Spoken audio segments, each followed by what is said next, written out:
পুরো বাংলাদেশের মানুষের জন্য বলতেছি, দেশবাসীকে অ্যাড্রেস করে বলতেছি।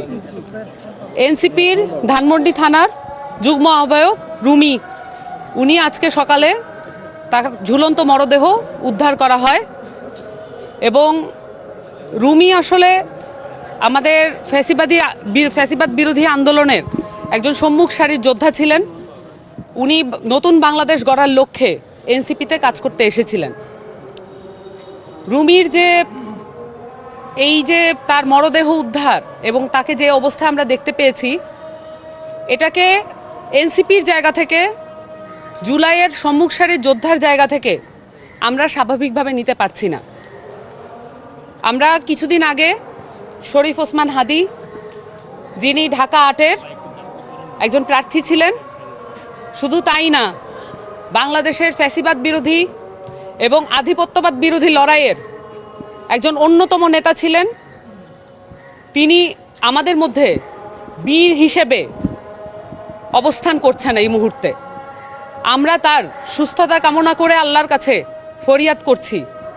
কিন্তু এরই মধ্যে আমরা যখন খবর পাই যে আমাদের সহযোদ্ধা রুমি, তার মরদেহ যখন আমরা এভাবে ঝুলন্ত অবস্থায় পাই, যেমনটা ভাবে